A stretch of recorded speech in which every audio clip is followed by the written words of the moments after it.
Welcome to the beginning of the end. Helaman chapter 1 is right about halfway through the Book of Mormon timeline. We are about 50 or so years from the coming of Christ. So, and of course, the Book of Mormon timeline ends around 420-ish years uh, after Christ. And so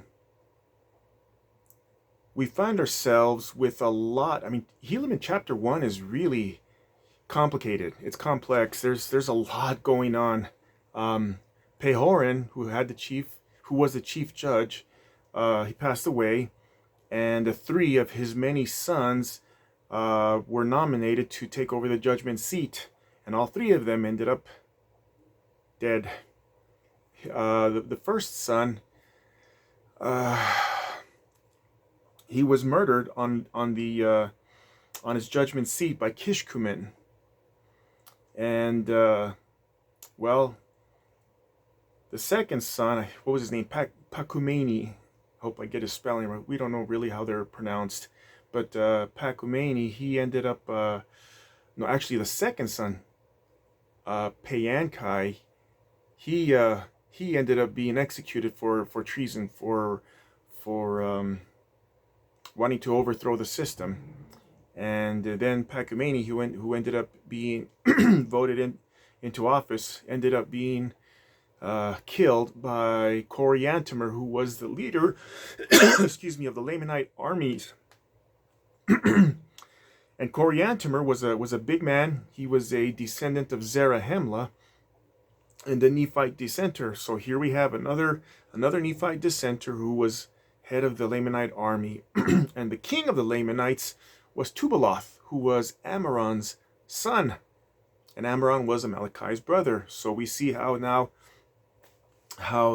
kingship in the Lamanites is now in the hands of Nephite dissenters completely. So, Tubaloth sending Coriantumr into Nephite territory with the Lamanite armies, because Coriantumr was strong and mighty, and he wanted to take over Zarahemla, and he succeeded. Coriantumr took his armies and he plowed through Zarahemla and started cutting his way through and killing a lot of Nephites. And he actually ended up taking over Zarahemla. And so he was so confident in himself that he now was setting his sights north. Now that the Lamanites, and led by Nephite dissenters, occupied the entirety of the land of Nephi south, and now Zarahemla, in the heart of Nephite territory, now Coriantumr has his sights north towards Bountiful.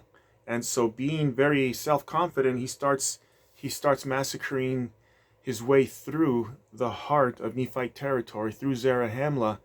And so, before the Nephites can regroup, a lot of them died. And Moronihah, who was Captain Moroni's son, and he is now captain of the Nephite armies, he sends Lehi around to head Coriantumr's army off before he could reach Bountiful. And so he did so, and so Lehi sends Coriantumr's Lamanite army retreating back into Zarahemla, into the heart of Nephite territory, where Moronihah was waiting for the army. And so now you have Coriantumr and his army between Lehi in the north and Moronihah in the south, all in Zarahemla. Coriantumr ends up dying, and Moronihah, he allows the Lamanites to return home in peace. We don't even read about him offering them a covenant of peace. Nothing of the sort. He just let them go home. And so that's pretty much Helaman chapter 1. And when I say the beginning of the end, this is because the Lamanites are now vastly outnumbering the Nephites. Now you have the introduction of secret combinations, and the secret combinations is the final nail in the Nephite coffin. This is like the beginning of the end, as I said. Kishkumen and Gadianton later on, and their followers and descendants, they prove to be too much for the Nephites, and they eventually get overthrown, as we'll read later in the Book of Mormon. And this verifies what the Lord told Nephi way back in the beginning of the record, back in First Nephi, that that his brethren, the Lamanites, would be a scourge to Nephi and his people to keep them in the ways of remembrance. And if the Nephites would not repent, then the Lamanites would always serve as a scourge.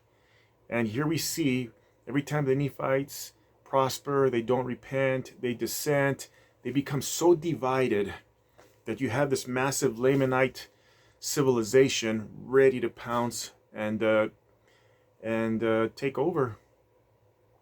And this is a pattern that we can see. And if you watch the global political landscape and even the national political landscape, we can see the same things.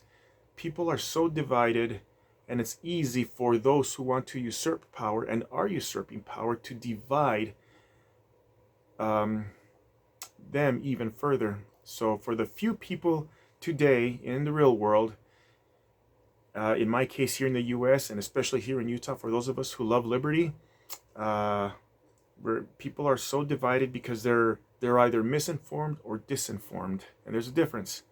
So it's all too easy for secret combinations and modern day Gadiantans to take over government, and that's what we see happening today. And so we are easily today in the beginning of the end. So that's Helaman chapter 1 in a nutshell. To be continued.